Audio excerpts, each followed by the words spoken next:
Yeah, good evening, good evening.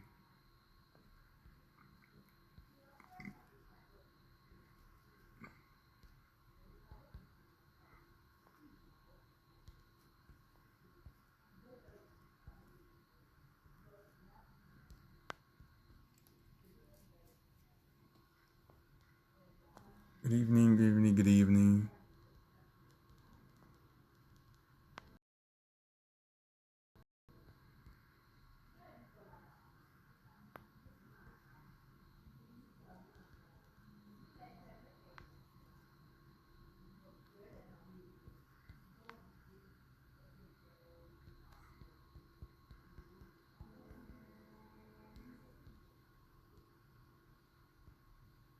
Hi, good evening.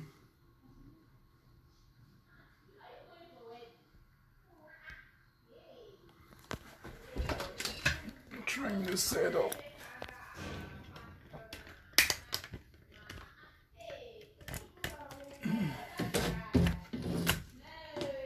Hi, good evening. Hi, Tammy, Terian, good evening. Hi, good evening, good evening. You're welcome, good evening. How was your day? How are you doing? Good evening, everyone. Welcome, good evening. Mm. Dear Prince, good evening, sir. Good evening, sir. How's your day been? Good evening. Good evening. How's your day been? So we'll be looking at topic climate change. Why should I be concerned? Why should I be concerned? I know.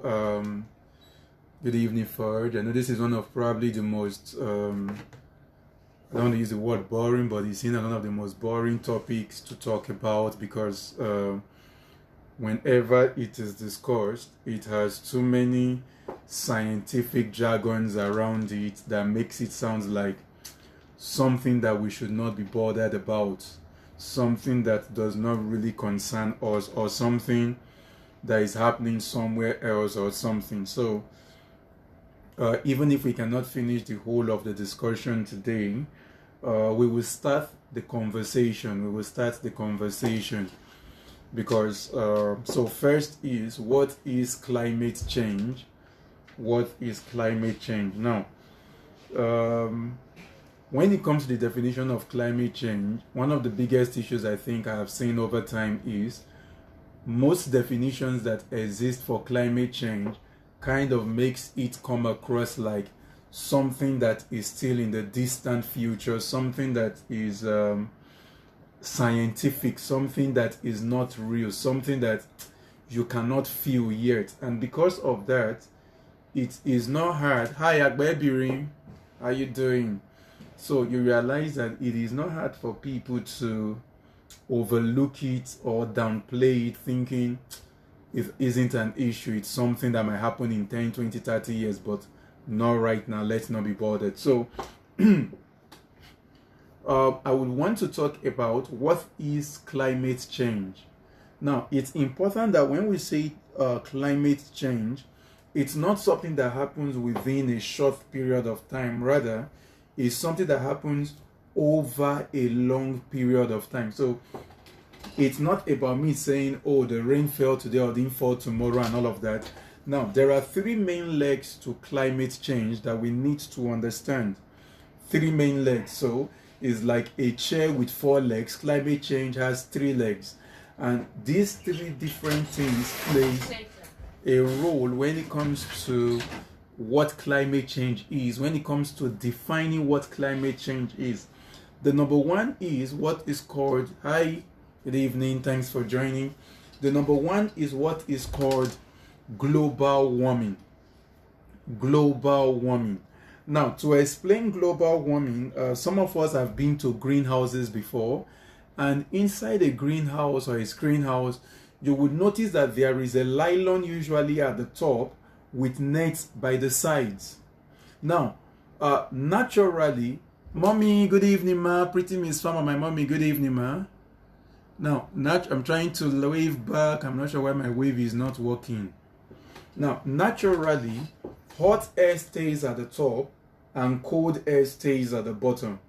Now, you realize that as the plant gives off their heat, as heat is being generated in the greenhouse, that hot air goes to the top.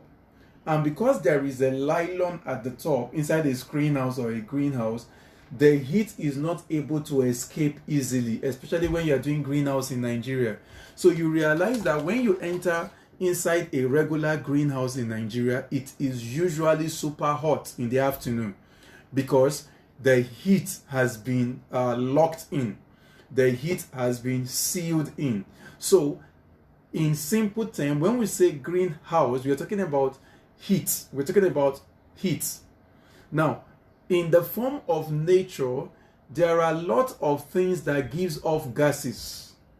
Some of these gases include things like methane, they include things like carbon dioxide, carbon monoxide, and all of these gases, as they are being released, they would naturally want to escape from the earth and go into space. So naturally, these gases escape from the earth and go into space. This is the default setting of how nature made it.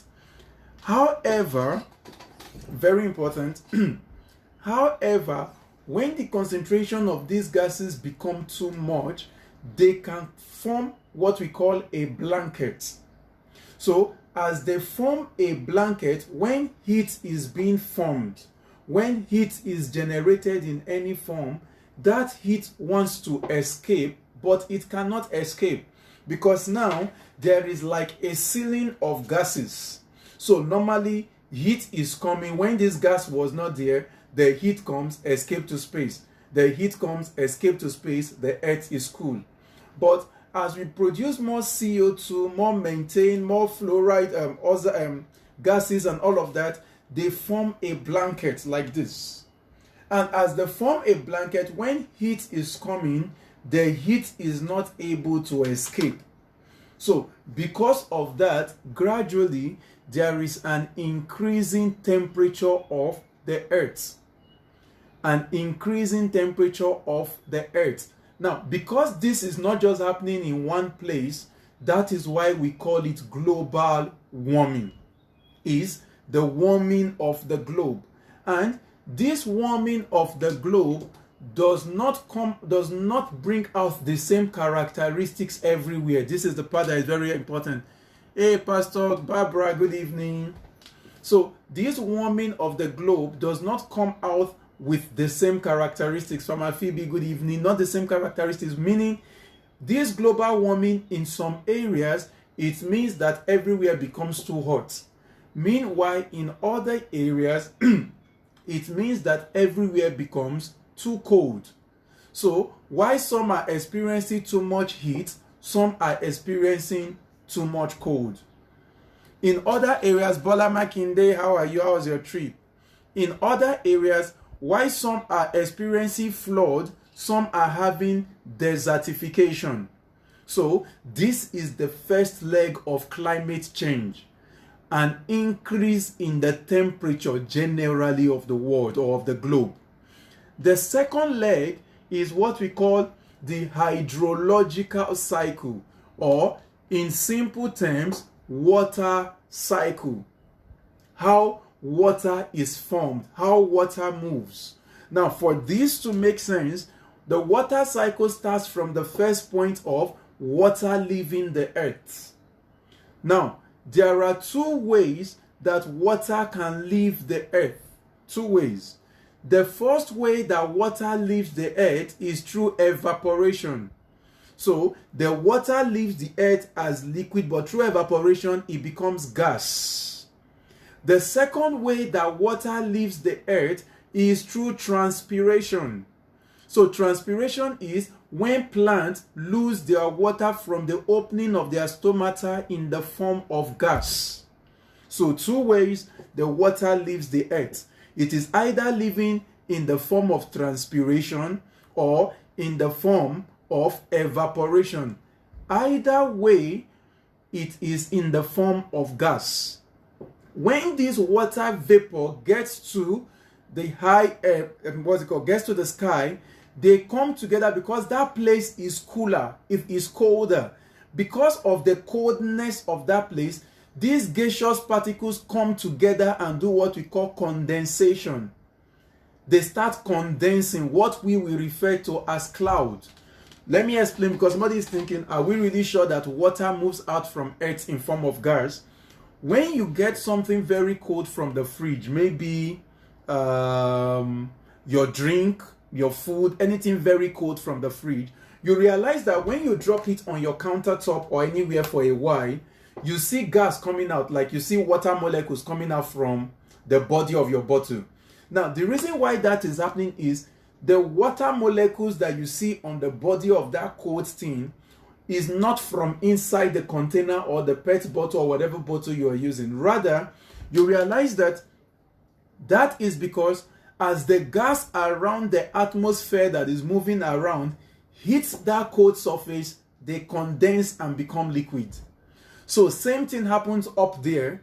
As these gas get up there, they hit a cold surface, they condense, and they become liquid. Sorry, they become liquid, yes. Okay, I will try to save the video. I'm Celia, good evening, thank you.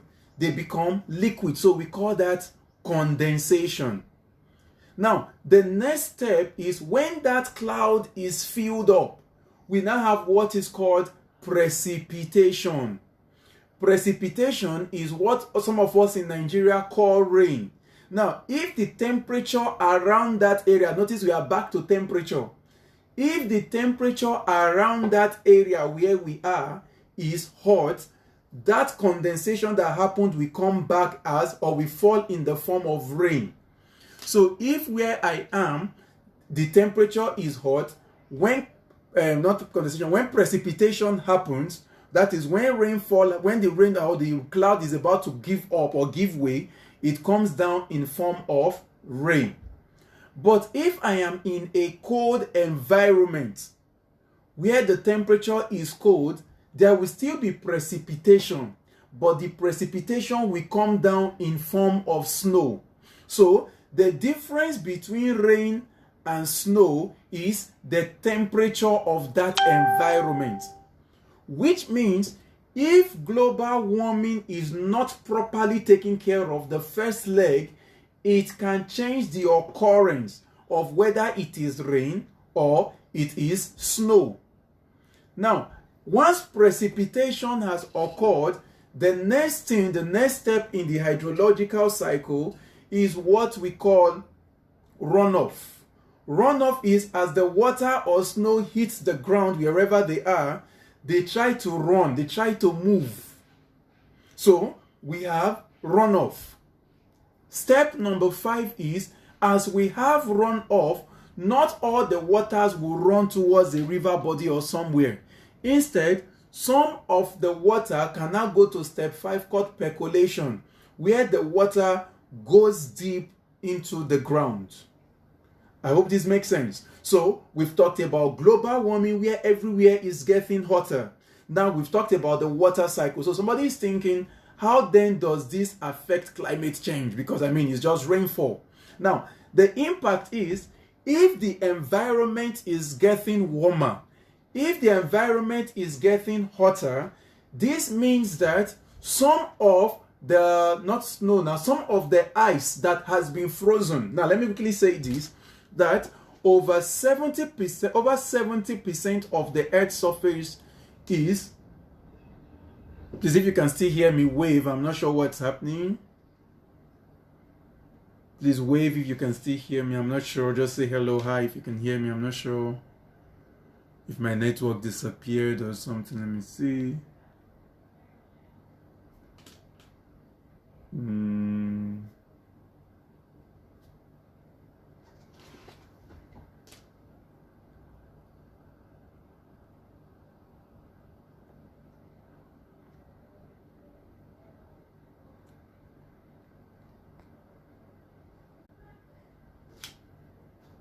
Hello, good evening. Oh, did I touch? Oh, sorry, I'm the one that touched something. Sorry, bush me. My apologies. Please, if you can still hear me, just wave or something. Let me know we can still hear. I'm not sure what I touched that happened. So I was trying to explain that so over 75% of the world is filled up with water. Now, this is very important we understand this. Now, more than 40% of that water is in the form of ice. So, more than 40% of the water that we have is in the form of ice. So, it's not in the form of liquid water, but in the form of solid water. Now, what does this mean? If the temperature is getting hotter and hotter and hotter, it means that some of this ice will begin to melt. Now, as this ice begins to melt, the water body becomes fuller and fuller and fuller. Now, the issue with this is the groundwater would also be full, so the level of percolation will be low. And if the level of percolation is low, it means that when there is going to be evaporation will start earlier than usual in some places, while in other places, evaporation will start later than usual.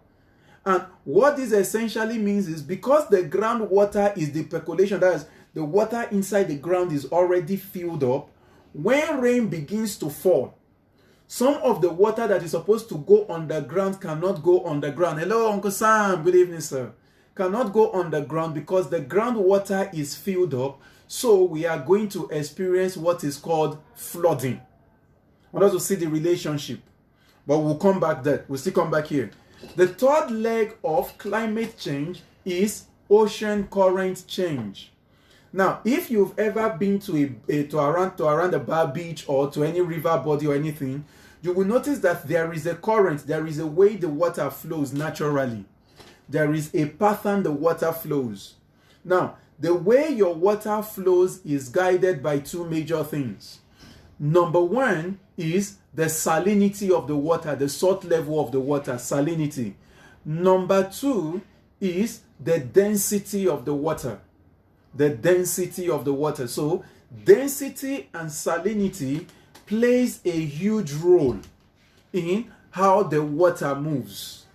In future sessions, I am going to take time. Thanks, boss. In the future sessions, I'm going to take time to look at why is it that Europeans are much more successful than African countries, and I would explain using this same ocean current to explain why they are naturally better positioned.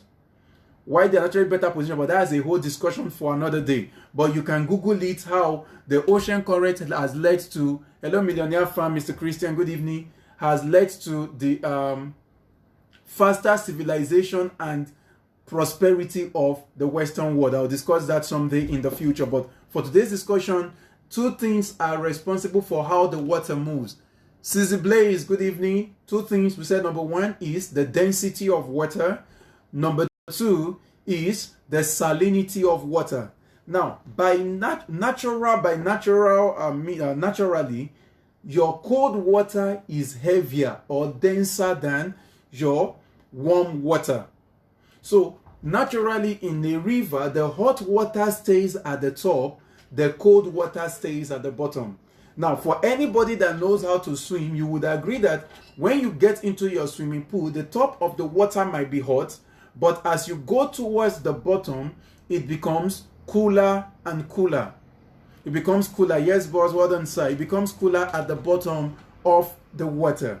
Now, same way in your big rivers, that is even when everywhere is hot, the fishes go to the bottom of the water to go and relax. My mama, my sugar mommy, the farm boss, good evening, ma. They stay at the bottom of the water because the bottom of the water is cooler. Now, because of this, you realize that since the colder water is at the bottom, it means that during the evaporation phase, the most likely water that can be evaporated is the hotter water at the top. If I'm making any sense. So the hotter water at the top is what is evaporated. Does that make sense? Now, however, if global warming is allowed to continue, it means that the rate of evaporation will become too much more than usual. And if evaporation is too much, it means that whatever animals we have in the sea that were naturally protected at the bottom of the water become susceptible. Belefu, good evening, sir. Becomes susceptible, such that they will start dying out gradually. That is one. Remember I said there are two things around ocean current change. The second is the salinity. Now, the saltiness of the water further increases the density of the water, which makes it harder for evaporation to occur. But if global warming continues, it means that we are going to have more of our ice melt. And as more of the ice melts, the melting of the ice will gradually result in dilution of the salty water. And once the salty water is diluted, automatically it becomes easier for that water to be evaporated. And the easier it is for that water to be evaporated, it means there will be more condensation, then more precipitation. And if there is more precipitation, too much rain, with the groundwater already filled up, then the flooding and other disasters would increase automatically. Hope that makes sense. Thank you, ma. Hope that makes sense so far. Now, having understood, so it's a combination of the impact of global warming, one, the impact of ocean current and the hydrological cycle, their impact generally over a long period of time is what we call climate change. What is their impact? Now, usually, the question people always ask is, why should I be concerned with all of this climate change? I mean, how does it affect me?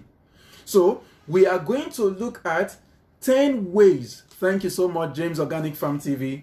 We are going to look at 10 ways that climate change is going to affect everybody, whether we are poor or rich, whether we are partisan or non-partisan, whether we are religious or non-religious, whether we believe in climate change or we do not believe in it.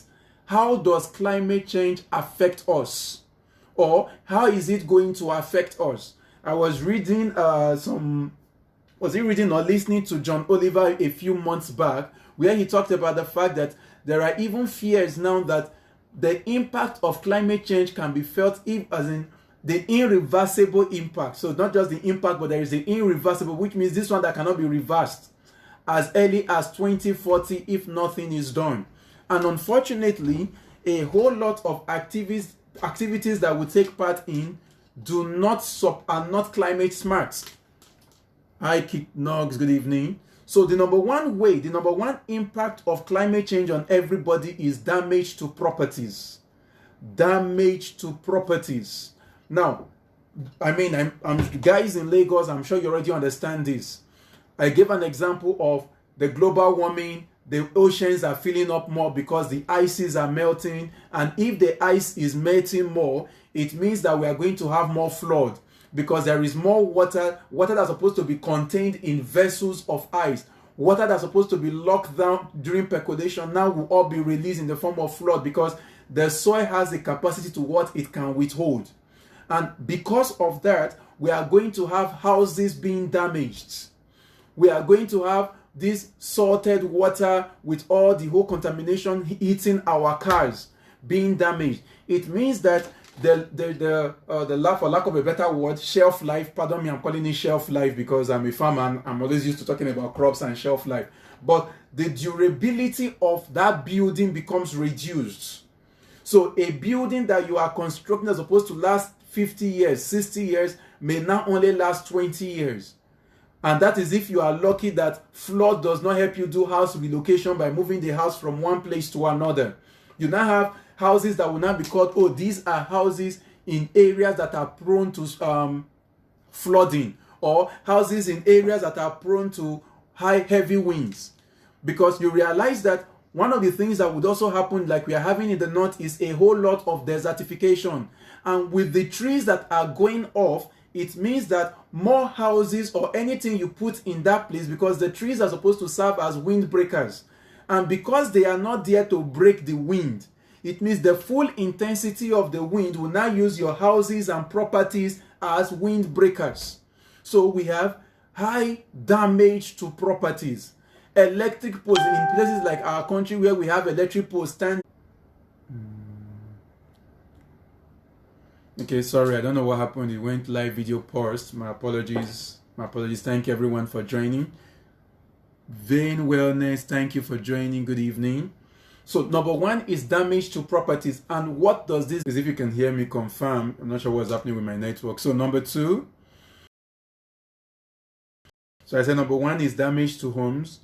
Number two is increased insurance cover.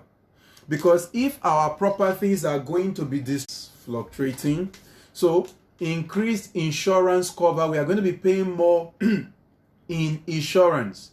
So because the houses or our properties are now in areas that are seen as, in quotes, danger zones. So your insurance premium automatically goes up. You are buying a car, you are paying more for insurance. You are building a house, you are paying more for insurance, because everything is seen as, oh, this is dangerous. So you, for example, you want to even insure your house and you say my house is on the island, they're looking at first. These houses are prone to easy destruction because of where they are going to be sited. So I don't know if that makes any sense. So number two is high insurance costs. Number three, impact of climate change is unbearable outdoor work. Unbearable outdoor work. Because if the environment is not conducive, how many people would be willing to go outside to work? How many people will want to go outside to work? How many people will still want to enter that motorway? How many people will want to even become the driver to the motorway? If I'm making any sense. How many people would want to be conductors? How many mechanics can go out to work? How many people can go outside and work? Because the reality is most of our works are still done with, what's the word now? Outside. They are still done outdoors. So because of that, there is unbearable outdoor work. And because it is unbearable, the few that can go out to work will charge will charge well. Because most people now, we want to stay indoors. Most people, we want to stay indoors. So most of our outdoor activities, from our the drivers that drive the Ubers, the Molways, the vehicles, the mechanics, the tailors, most of these guys that do outdoor works that have to go out daily, these guys who are like, in quote, the foot soldiers of the economy, they cannot work as efficiently as they are supposed to. So because of that, we have fewer legs on the streets, and with fewer boots on ground, automatically there is going to be an increase in tax, because there are fewer people available to work, but yet governments need to run, governments need to pay salaries and all of that. So automatically there is going to be an increase in tax. So the few people that can work, the few people that can adapt to the harsh weather, the harsh reality, would have to pay the price for those who can't, for those who cannot cope. So that is the next thing. Increase taxes. Minus that, because there are higher damages to properties also, the roads will be getting bad faster. So they also need your taxes to increase so that they can repair these things.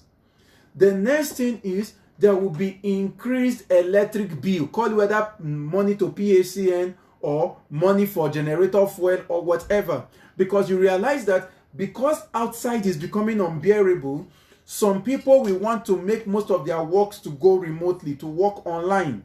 And what this only means is most of our work will now require data. But for you to, even if you have data, you still need power to power your data and your devices. So automatically you are now going to be spending more money on electricity. If you are in a place like Kano, Kaduna, and everywhere is super hot, you're also spending more money on electricity because you need to turn on your fans, your ACs. You are in a place like Jos that is super cold, you are turning on your heater so that you can be kept warm. All of these are still part of the impact of climate change. Number 6, outdoor activities will suffer. These are outdoor social activities. Number 1 on the list, your sports. Oh, Nigerians like football. But what happens when the outside environment becomes unconducive? There will be no more Premiership. There will be no more La Liga, no Serie A, no Nigerian League. So, outdoor sports will suffer. The athletes cannot run inside cold with all of them freezing. So, outdoor sports begins to suffer. Your musicians cannot hold concerts again in stadia. The politicians cannot even hold their campaign in the open because the person comes and is like, oh, and he goes back inside. So you realize that so many activities around sport, around concerts, even some religious activities would also suffer. Because how many religious houses would be able to afford getting a good cool AC to ensure everywhere is cool? What about the time it will take for you to get from your house to the religious place? Do you have AC in your vehicle or in the public transport, or in some cases a heater in your public transport and in your religious places to help you stay cool? So you realize that outdoor activities will suffer. What about weddings? They will become big hit. They will be hit also. The weddings, the birthdays, the burials, all of these activities would suffer. So whether you are an event planner, a commentator, an athlete, a musician, whatever it is that requires an outdoor, an open place for you to do your stuff, it becomes an issue. Then if that makes any sense.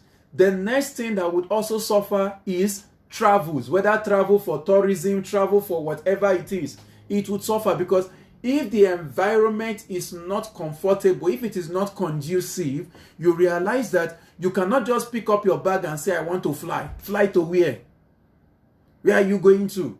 So it will even get to a point where when you say, oh, I want to fly, they would have to ask questions like, is your flying really necessary? Because they understand that every time the aeroplane takes off, it is hello Chidima, good evening. It is burning a whole lot of gas. And this gas will be contributing to the problem. So at that point, it would even be worse than what we had at COVID-19. Because in COVID-19, we looked forward to getting, a vaccine. With COVID-19, we look forward to, when a vaccine comes, everything will be fine. When a vaccine comes, we can go out. But in this case, when climate change hits, when it becomes irreversible, we are looking at 5-10 years of people locked indoors, where you say you want to travel, and we are asking, where are you traveling to? Well, I want to go and see my parents. Why? Do video call, talk to them online. In short, you are even over talking online, switch off some things, let's save on energy. So, travel would suffer, which would affect businesses, affect tourism, especially countries that their economies are built around tourism. All of these would suffer. Businesses would suffer because you cannot travel the way you used to travel. You cannot move things the way you used to move. So for those people that have to depend on importation to have everything, that is double wahala for dead body. That's double wahala. Next is our water quality would be affected. Because right now, naturally the salt has been kept away from the fresh water. But what happens when more water gets into that salt? The whole water starts getting polluted. It gets worse and worse and worse. And as our water bodies are getting affected, then there is the next big issue. Then we have the next big issue, which is allergies and new diseases starts to come out. We start having new diseases, new allergies, because as the temperature is changing, some of the microbes that you have around start mutating, not metamorphosing. They start to mutate. Some of the microbes around starts to mutate. And as they begin to mutate, it means that the drugs that used to work on them can no longer work on them. And that is a big issue. So we are going to start having new diseases or new variants of old diseases without drugs to treat them. Yet people locked indoors. Then we are also going to now have increased food price, which is already happening gradually, but this will not just be a thing of it's happening in Nigeria because we did not plan, but rather this is now a global thing. So it's not like you are looking forward to one country to be able to help you get food because they are also having their own issues. So it becomes to your tent, O Israel. So these are some of the 10 ways that climate change can affect all of us. That climate change can affect all of us, irrespective of who you are or what you do. If it doesn't affect you directly, it affects who you need to depend on directly. And somebody will probably ask, how are we contributing to this thing? Let us finish before 7. How are we contributing to this thing? Is this thing our fault, or is there something we are doing? The number one culprit when it comes to climate change is, or when it comes to the whole climate change, is the number one culprit still remains agriculture and farming. The use of things like all these machines, they are producing carbon monoxide. All of these things plays a key role. And we must, as a people, start looking at how to change our diet to adapt to climate smart diet. I read an article a while back that talked about the fact that a single belch of a cow is equivalent to the amount of, I think, methane produced by about 50 or something cows, if I'm not wrong. Just a single belch. Not because there are no ways to reduce the belching of a cow to reduce the amount of methane, but because people will not accept the new normal. To reduce the amount of methane inside a cow's belch, all we needed to have done is add a little bit of garlic to their food. And that would reduce it by well over 80%. However, it means that when you buy those cow meat, it is going to taste garlicky. But people will tell you, no, that's not the taste we want. We want the cow, even if it is killing us, still give us that cow. So our farming activities must change. It must become climate smart. The bush burning that releases carbon monoxide into the air must stop. We must start thinking of climate smart ways to ensure we are able to produce our food. Like I always tell people, we do not burn down our house in the name of trying to cook our food. So we cannot burn down our earth just because we want to feed the inhabitants. Also, around this whole food area, in your dustbin right now, how much food waste do you have inside? How much food have you thrown away? Because that food that you are throwing away, by the time you throw it into the dustbin, is going to start releasing gases that increases the covering, that increases the blanketing, that ensures that climate change becomes worse. Number 2 is deforestation, cutting down of trees. Deforestation, cutting down of trees. The trees are supposed to be what we call the lungs of the environment. Now, you know, I said at the beginning that one of the gases that has formed the blanket that ensures that the environment becomes hotter is carbon dioxide. But we also know from primary school that plants breathe in carbon dioxide and they release oxygen. So it means that for every tree that I see, I am seeing a tree that is sequestering carbon dioxide away from the environment and bringing oxygen into the environment. Meaning, anytime I cut down a tree, I have done 2 things. Number 1, whatever carbon dioxide that tree would have been able to take out, I have stopped it. Number 2, whatever carbon dioxide it had taken in before, it will release it. So 2 big issues. And one of the biggest victim today of civilization is deforestation. How do I mean? Every time you see a civilization is coming into an area, every time people want to build an estate, they go and cut down trees. This is 2021, for God's sake. It is possible to carry a tree, uproot it. There are machines for uprooting trees to move them from one location to another. You don't need to cut them. Because we need to start looking at estates that understand the role of greenery. Enough of people building estates and putting in a whole lot of lawn tennis, basketball, car park, swimming pool and all of that, but no single trees. So what you have done is you have cramped people together to ensure they produce enough carbon dioxide and kill themselves. But you are not thinking of the greenery that will provide the oxygen for them to survive. We have deforestation around the area of cooking. Oh, you need to travel to Taraba State and see the way they cut down trees like no man's business just because they need to bake bread.